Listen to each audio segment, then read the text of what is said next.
Tigranes II, more commonly known as Tigranes the Great, was king of Armenia, under whom the country became, for a short time, the strongest state east of the Roman Republic. He was a member of the Artaxiad royal house. Under his reign, the Armenian kingdom expanded beyond its traditional boundaries, allowing Tigranes to claim the title Great King, and involving Armenia in many battles against opponents such as the Parthian and Seleucid empires, and the Roman Republic. Early years. Tigranes had been a hostage until the age of 45 at the court of King Mithridates II of Parthia after the Armenian defeat in 105 BC. Other sources give the date as much earlier, at around 112–111 BC. After the death of King Tigranes I in 95 BC, Tigranes bought his freedom, according to Strabo, by handing over 70 valleys in Attribution to the Parthians. When he came to power, the foundation upon which Tigranes was to build his empire was already in place, a legacy of the founder of the Artaxiad dynasty, Artaxias I, and subsequent kings.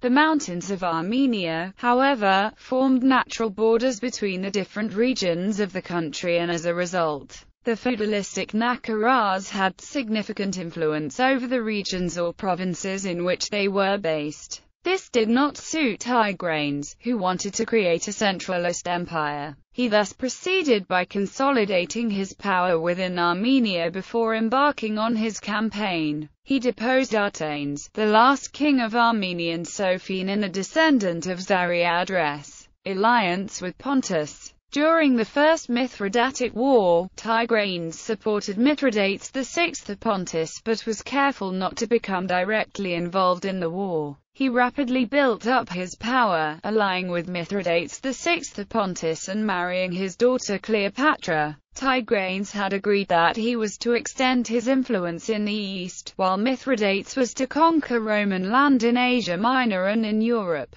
By creating a stronger Hellenistic state, Mithridates was to contend with the well-established Roman foothold in Europe. Mithridates then put into effect a planned general attack on Roman and Italians in Asia Minor, tapping into local discontent with the Romans and the taxes and urging the peoples of Asia Minor against all foreign influence. 80,000 people were slaughtered in the province of Asia Minor, known as the Asiatic Vespers. The two kings' attempts to control Cappadocia and then the massacres resulted in guaranteed Roman intervention. The Senate decided on Lucius Cornelius Sulla, who was then one of the current consuls, to be commander of the army against Mithridates. Wars against the Parthians and Seleucids. After the death of Mithridates II of Parthia in 88 BC, Tigranes took advantage of the fact that the Parthian Empire had been weakened by Scythian invasions and internal squabbling. When he acquired power, he recovered these valleys, and devastated the country of the Parthians, the territory about Ninus, and that about Arbela. He subjected to his authority the Atropatenians and the Gorians. By force of arms he obtained possession also of the rest of Mesopotamia and, after crossing the Euphrates, of Syria and Phoenicia. Strabo in 83 BC, after a bloody strife for the throne of Syria, governed by the Seleucids, the Syrians decided to choose Tigranes as the protector of their kingdom and offered him the crown of Syria. Mithridates was appointed as his governor in Antioch. He then conquered Phoenicia and Cilicia, effectively putting an end to the last remnants of the Seleucid Empire. Though a few holdout cities appear to have recognized the shadowy boy king Seleucus VII Philometor as the legitimate king during his reign, the southern border of his domain reached as far as Ptolemais. Many of the inhabitants of conquered cities were sent to his new metropolis of Tigrane. At its height, his empire extended from the Pontic Alps to Mesopotamia, and from the Caspian Sea to the Mediterranean. Tigranes apparently invaded territories as far away as Ecbatana and took the title King of Kings, which, at the time, according to their coins, Even the Parthian kings did not assume. He was called Tigranes the Great by many Western historians and writers, such as Plutarch. The King of Kings never appeared in public without having 4 kings attending him. Cicero, referring to his success in the East, said that he made the Republic of Rome tremble before the prowess of his arms. Tigranes' coin consists of tetradrachms and copper coins having on the obverse his portrait wearing a decorated Armenian tiara with ear flaps. The reverse has a completely original design. There are the seated Tyche of Antioch and the river god Orontes at her feet. Wars against Rome. Mithridates had found refuge in Armenian land after confronting Rome, considering the fact that Tigranes was his ally and relative. The King of Kings eventually came into direct contact with Rome. The Roman commander, Lucullus, demanded the expulsion of Mithridates from Armenia. To comply with such a demand would be, in effect, to accept the status of vassal to Rome, and this Tigranes refused. Charles Rollin, in his Ancient History, says, Tigranes, to whom Lucullus had sent an ambassador, though of no great power in the beginning of his reign, had enlarged it so much by a series of successes, of which there are few examples, that he was commonly surnamed King of Kings, after having overthrown and almost ruined the family of the kings. Successors of the great Seleucus, after having very often humbled the pride of the Parthians, transported whole cities of Greeks into Media, conquered all Syria and Palestine, and given laws to the Arabians called senates. He reigned with an authority respected by all the princes of Asia. The people paid him honors after the manners of the East, even to adoration. Lucullus's reaction was an attack that was so precipitate that he took Tigranes by surprise. According to Roman historians, Mithrobazanes, one of Tigranes' generals, told Tigranes of the Roman approach. Tigranes was, according to Kevany, so impressed by Mithrobazanes' courage that he appointed Mithrobazanes to command an army against Lucullus. Mithrobazanes was however defeated and killed. After this defeat, Tigranes withdrew north to Armenia to regroup, which left Lucullus free to put Tigranes under siege. When Tigranes had gathered a large army, he returned to confront Lucullus. On October 6, 69 BC, Tigranes' much larger force was decisively defeated by the Roman army under Lucullus in the Battle of Tigranes. Tigranes' treatment of the inhabitants led disgruntled city guards to open the gates of the city to the Romans. Learning of this, Tigranes hurriedly sent 6,000 cavalrymen to the city in order to rescue his wives and some of his assets. Tigranes escaped capture with a small escort.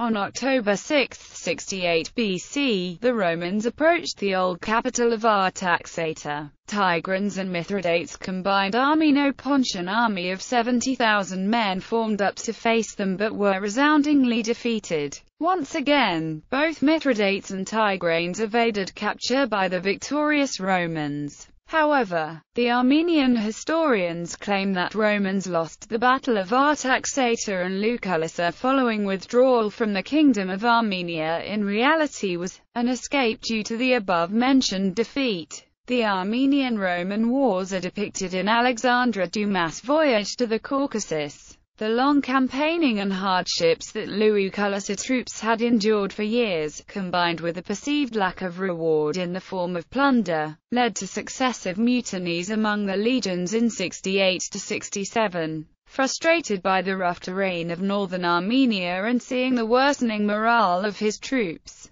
Lucullus moved back south and put Nisibis under siege. Tigranes concluded that Nisibis would hold out and sought to regain those parts of Armenia that the Romans had captured. Despite his continuous success in battle, Lucullus could still not capture either one of the monarchs, with Lucullus's troops now refusing to obey his commands, but agreeing to defend positions from attack. The Senate sent Gnaeus Pompey to recall Lucullus to Rome and take over his command. Pompey and the reconciliation with Rome. In 67 BC, Pompey was given the task of defeating Mithridates and Tigranes. Pompey first concentrated on attacking Mithridates while distracting Tigranes by engineering a Parthian attack on Gordiane. Phraates III, the Parthian king, was soon persuaded to take things a little further than an annexation of Gordiane when a son of Tigranes went to join the Parthians and persuaded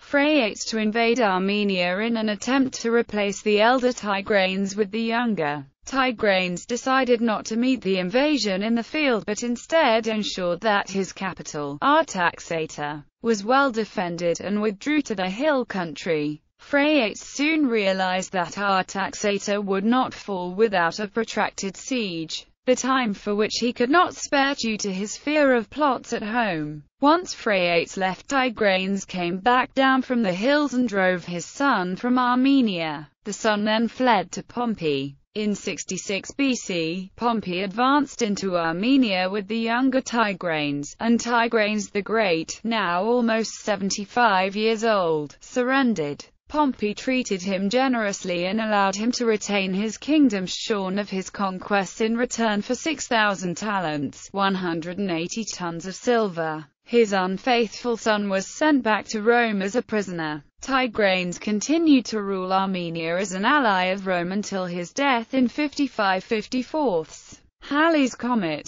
An ABC News article on May 19, 2004 noted that according to the Armenian and Italian researchers, the symbol on his crown that features a star with a curved tail may represent the passage of Halley's Comet in 87 BC. Tigranes could have seen Halley's Comet when it passed closest to the Sun on August 6 in 87. According to the researchers, who said the comet would have been a most recordable event, heralding the new era of the King of Kings' legacy. Over the course of his conquests, Tigranes founded 4 cities that bore his name, including the capital of Tigranes.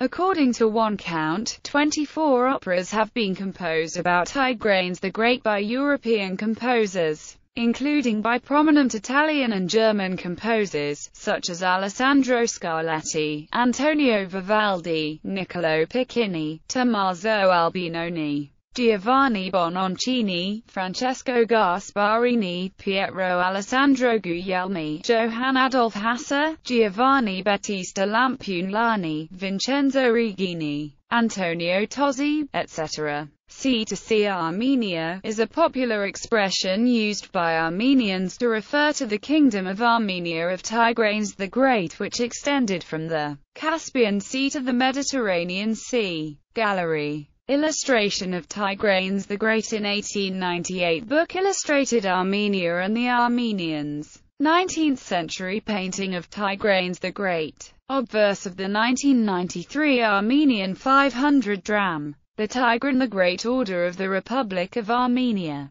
The ruins of the city of Tigrane are Kurt of Artsakh, which was presumably established by Tigrane II.